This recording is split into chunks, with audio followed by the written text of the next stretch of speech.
This is the BBC Light programme. Here in all its stark reality is the true story of the man who never was.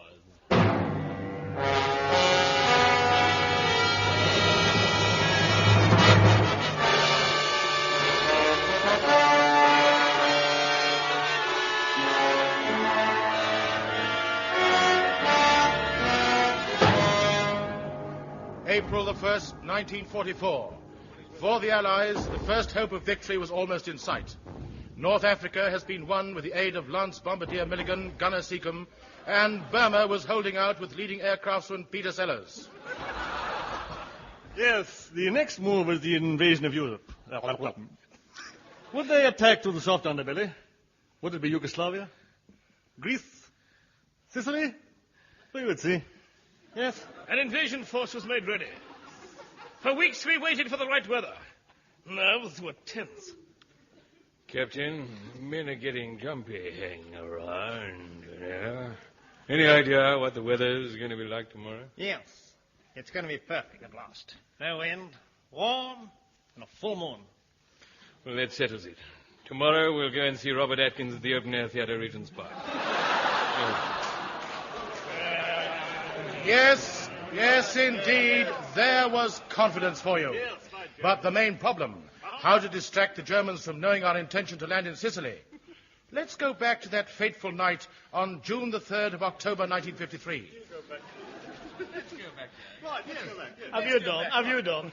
Let's go back there. It was that very night that I, Captain Seagoon, was sitting in the lounge at the House of Lords Yacht Club at Southend. Don't forget Davy, folks. A good film. Suddenly, the footman came over and tapped me on the shoulder with his foot. Pardon me, sir. Colonel Gore would be pleased to see you out on the balcony, sir. Oh, so he's out there, is he? No, he's in here. That's why he'd be pleased to see you out there. Well, I think I'll go out for a breath of fresh air. Thank you, sir. That'll save us opening the window. Oh, and, pardon me, sir, your taxi's outside. I know. The police say, would you move it on a bit further, please?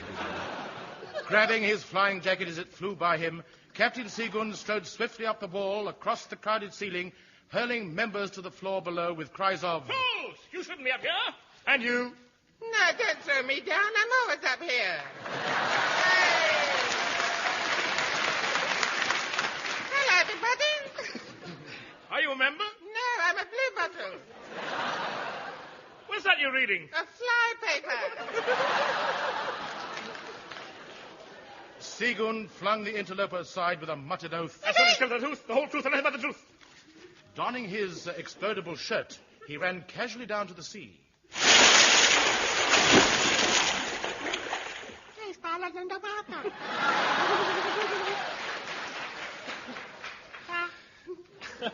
On the beach, barely visible in the moonlight, I saw a body. Hello, Jim. Hello, Jim.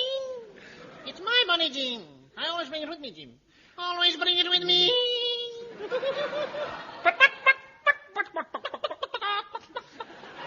What's that on the beach? Oh, that's sand, Jim. Oh. Sand, Jim. Oh. Yes, sand, Jim. Who does it belong to?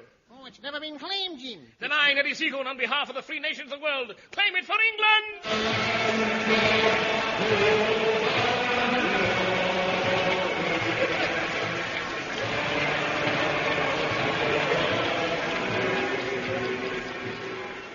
Cat, you know, you ought to get in the OB for this, and I think it's really a good idea to have to do it.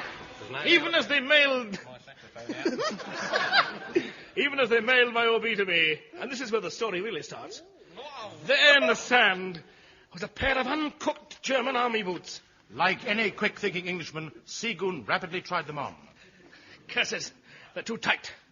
Then, dear listeners, I saw why. In each boot was a pair of human feet. Pardon me, sir, pardon me. But do you understand? They are my feet, my own little Hindu paws. Is that not right, Mr. Banerjee? That is right, Mr. Lalkar. That's right. I can vouchsafe for the authenticity of the man's statement. Well, I didn't know. Big fat Bengali babu. In Calicut, he long live.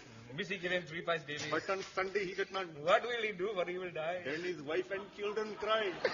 They will make a bonfire of him. They will throw him in the sea. Yeah, that will be the end of him. Oh, That's the end of that. Good luck to you. Don't like what they're saying, Pat. Dear listeners, as they spoke, I inserted a skeleton saxophone under the welt.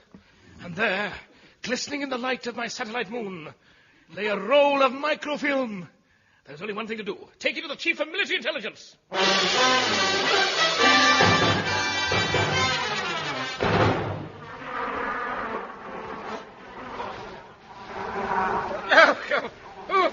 Get away, get out those flies. Get those horse flies out of here.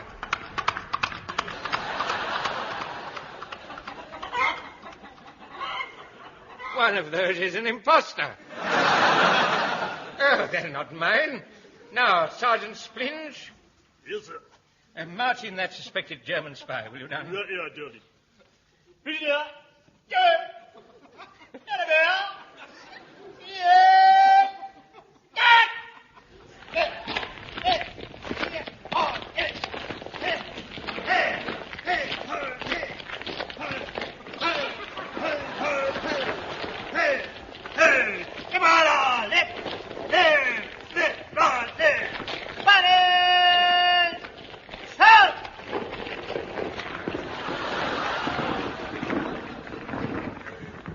Gad, what discipline. And discipline. 100 next spy, all present, sir. Now, who's this suspected German spy? He's a suspected German spy, sir. He caught lightning off the coast of Britain there. What's your excuse? I was waiting for a number 134 submarine. At this time of night, a likely story. They stop running at 11 and start walking, you know. Sergeant, what's this German's name? Herr Comsey-Bride. Well, tell her to wait a moment. Permission to speak, Harry Major? Permission granted, Harry, prisoner. I would like to... Sei lang, Volkische Beobachter. Geblungen kaputt sich Empire Grundang. Does your wife know this? Shut up! Achtung! Gebluten geblütz. Admit it, you're a spy. I'm not a spy, I'm a shepherd. Ah, shepherd spy.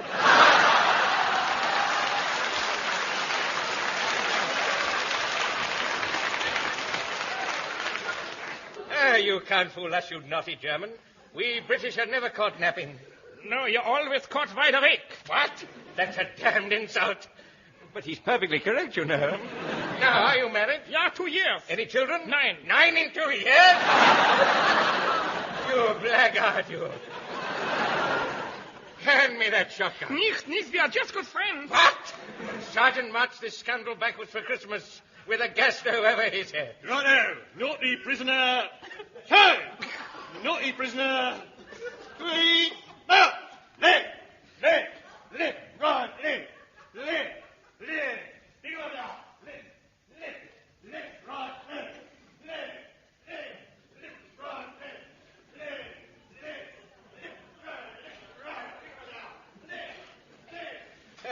What a brilliant fellow that sergeant is. Then why has he left me behind?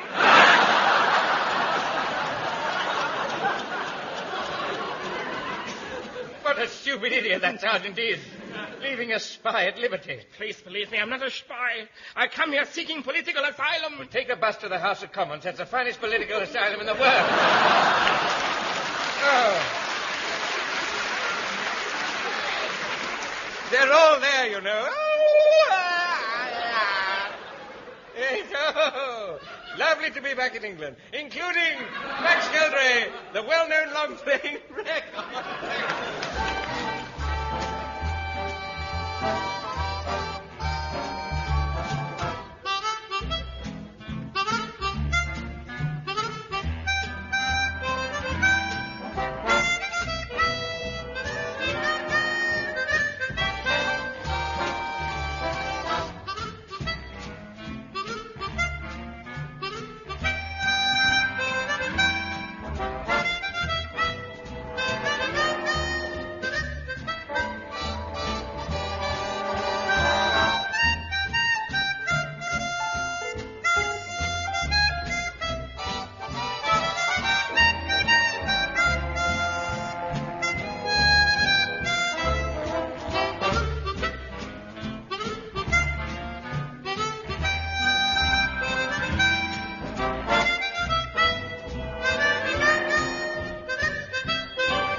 I don't know how he gets away with it. And now we have great pleasure in returning you to the Goon Show. This is where the story really starts. Now showing at your local radio, disguised as the Was Who Never Man. Part the Ping, thank you.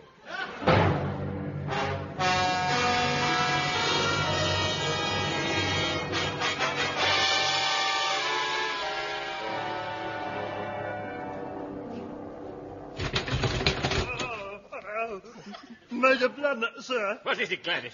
Someone's coming up the stairs, sir. What? Quick, burn this on the fire. What is it? A piece of coal. Right. Major Bloodlock? You can't be. You look too rich. Good heavens, what's that you've got in your hand? Microfilm, sir. What? Found in some German boots washed ashore at Southend on Sea at Brighton. Boots? So that explains why that German spy was barefooted. This is an important find. Pull up a chair and sit down. I'd rather stand. Very well, stand on a chair. Thank you. I shall just put this microfilm under this powerful magnifying glass. It'll keep it flat while I put my glasses on, you see. Now, there. Ooh, some kind of secret plan. I know. We shall have it photographed. Keep one copy and send the other back to Germany. Might be a reward. You never know. What? What? Send them back to the enemy? Ah, but with a difference. I'm going to post them without any stamps on. Gad, Major, you strike a cruel blow at German philately. Wait a minute. What? Supposing these are the invasion of England plans. Don't worry, lad. If the Germans ever invade England, we War Office chiefs have Plan X ready. Plan X? What's that? Fast train to Dublin, then submarine to South America. Major, you're not going to run away from the enemy? Well, there's no point in running away from anyone else, is there? All right. Be it on your own head as you wish, Major, but we all know what happened to Colonel Benteen. What? Yes. He sat right where you're sitting now, in that very spot. He was frightened of the enemy.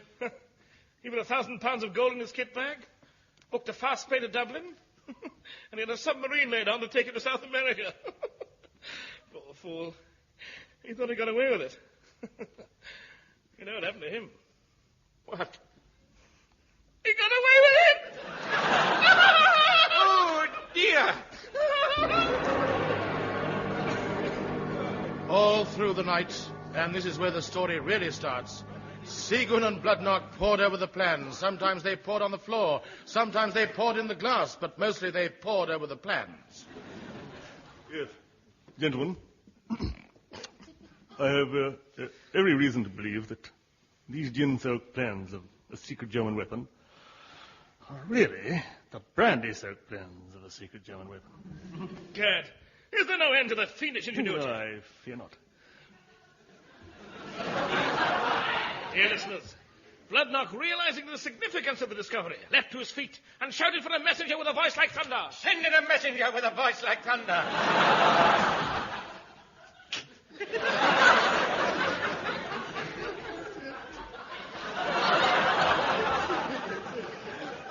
Right, mate.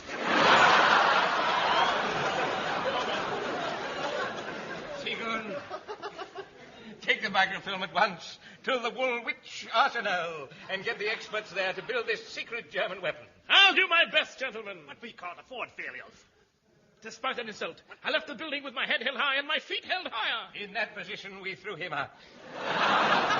Here is a recording of it.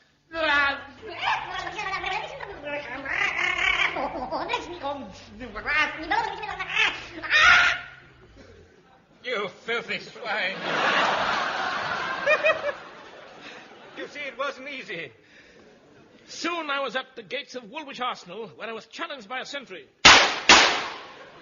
Oh, who goes there?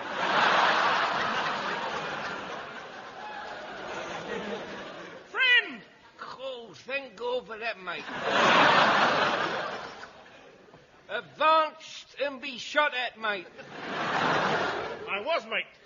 Yeah, I recognise you. Do you? You're the bloke I was shooting at just now. What makes you so sure? All them little holes in your nut. Silly man, they're old bullet holes. I know, I was using old bullets. Fool of fools, you want to kill me? Oh, No. matey. Yes, now then, matey. With your officer in charge. Ray Ellington and his quilt head, mate. Gad, 4 for the price of 1. Hooray.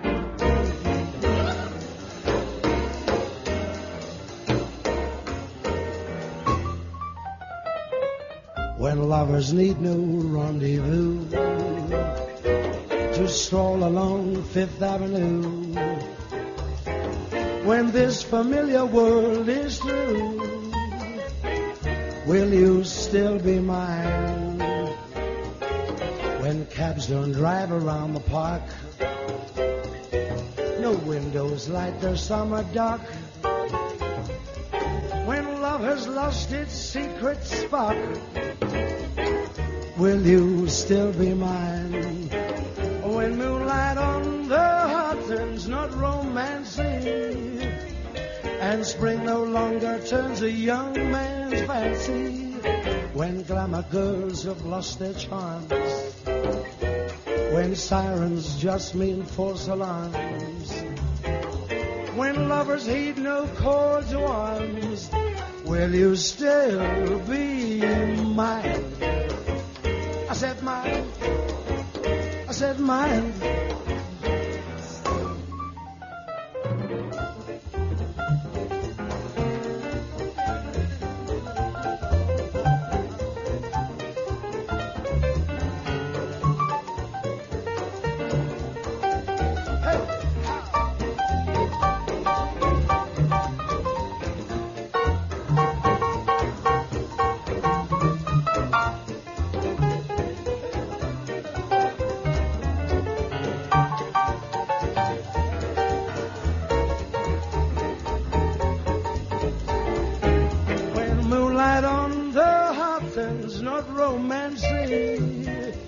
And spring no longer turns a young man's fancy, when glamour girls have lost their charms, when sirens just mean false alarms, when lovers heed no call to arms, will you still be mine? Will you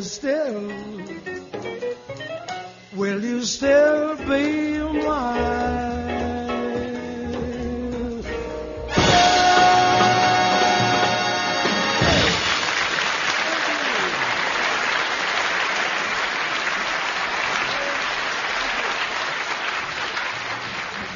And so the Woolwich Arsenal set about building a full-scale model of this secret German weapon.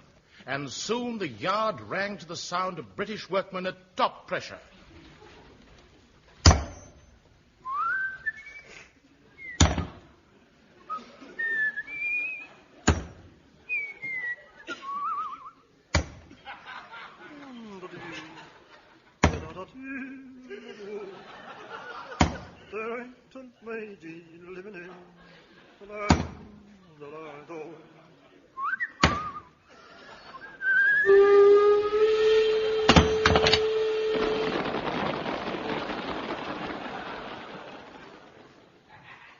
They were away a bit smartish, weren't they? Don't these workmen know there's a war on? I hadn't had the heart to tell them, you know.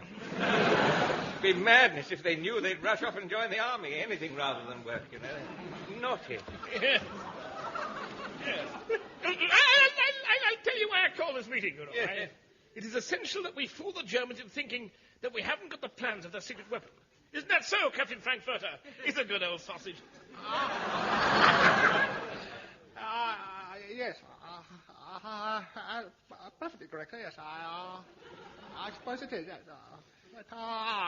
Perfectly right. Yes. I suppose. If you're not sure, say so. I'm terribly sorry. I mean that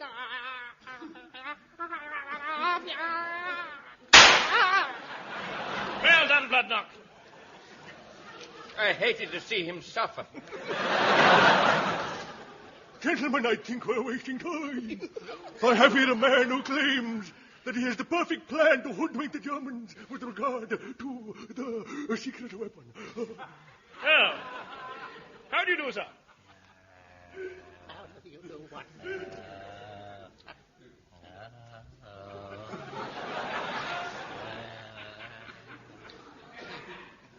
He's going to say, how do you do?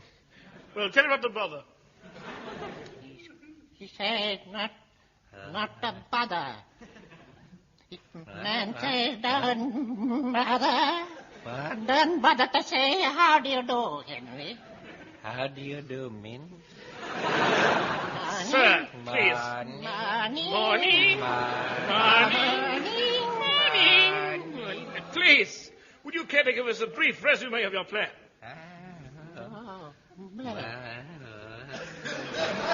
Oh, well.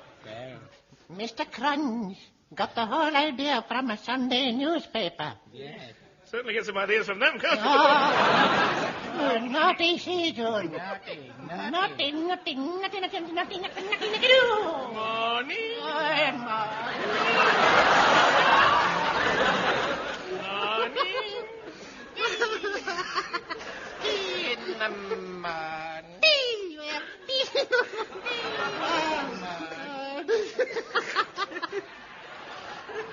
Oh, dear.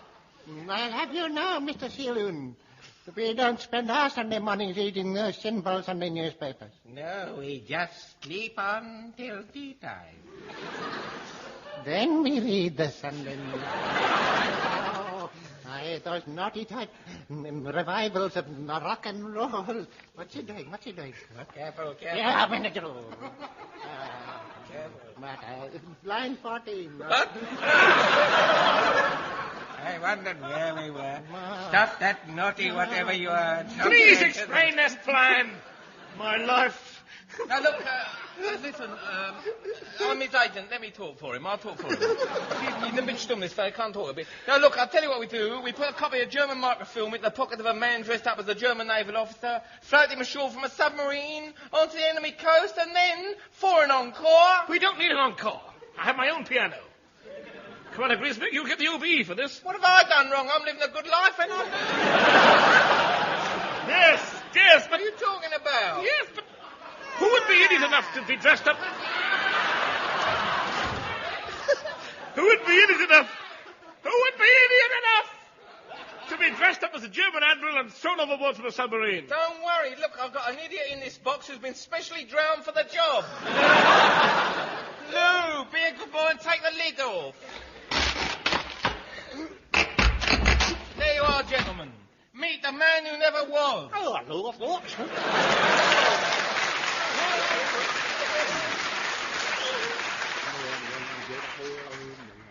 Gentlemen, direct from his aqua tank drowning act at the Rotunda Faversham, Field Marshal Montgomery. Wait a minute, this man is damned. Of course he's damned. We damped him down for the night. He's the only Field Marshal with a private's baton in his knapsack. But can we spare a field marshal? This Field Marshal don't count. Really? No, he don't read or write neither. Well, he's working at Romford Empire this week. All his life is there. But we can't float him ashore. He's not dead. What a bird. Shut up, Eccles. What? Shut up, Eccles. Shut up. Shut up. When you say shut up to me. Look here. Shut up. Leslie, come here. Look. This man is... You're a good boy, Harry. You're a good boy. This man is completely stupid. I heard that. Oh, you think that I'm stupid, eh? Candidly, yes, I do. Oh. But a good job for you, I can't spell.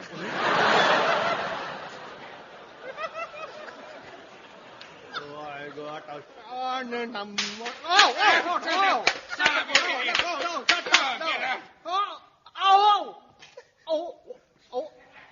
Oh! I've broken my leg. Good heavens, how did you do that? I got the big hammer and I went bang! Lindy! What about yours? Bang! Oh! Lucky man. Dear listeners, with Bloodlock on his way to the Old Bailey, we had cheering news from the Woolwich Arsenal. Captain, I've got it ready, the secret German weapon, what I have built from the microfilm plane. Great news, little cardboard grenadier. Hello, everybody. Here's an orange. Oh, thank you. Well, I must be on my way. Chilvers? Yes, sir. Lay out my road. Yes. And see that the pavements are clean. Very good, sir. Can I come with you to the test in this weapon, Captain? I'm sorry, it's too dangerous, Blue Bottle. Ah. We can't afford to risk the life of a young idiot like you. Is that why they're sending an old idiot like you? Exactly. You stay here and guard the pavement. Let me come with you, Captain. I want a chance to prove I'm a man. Report to the MO. Taxi! Thank you.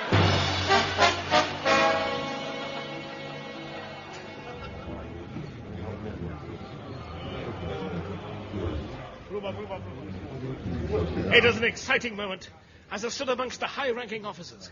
In the centre of the testing area stood the sinister outline of the mysterious German secret weapon. Yes. Gentlemen, before we remove the cover from the V3, I'd like to say that we're not quite sure what its potential is. Oh, my God, what its potential is.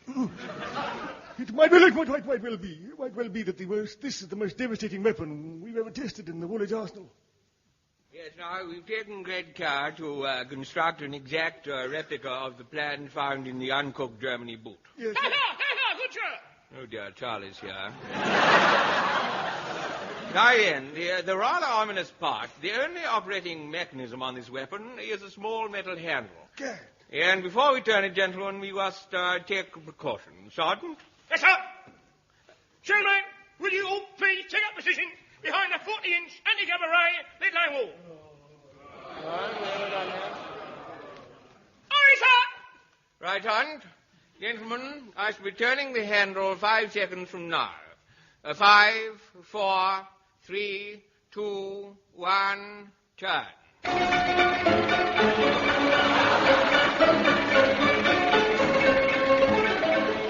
Dad, what fiendish ingenuity! A barrel organ! Don't waste it. Eccles up on the top and start scratching. Seacombe, the tin mug, and off we go. Thank you.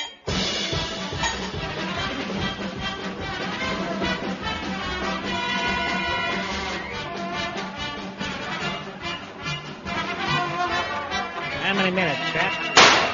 That was The Goon Show, a BBC recorded program featuring Peter Sellers, Harry Seacombe, Spike Milligan, with the Related Quartet and Max Geldray. The orchestra was conducted by Wally Stott, script by Spike Milligan and Larry Stevens, first written and performed in March 1956.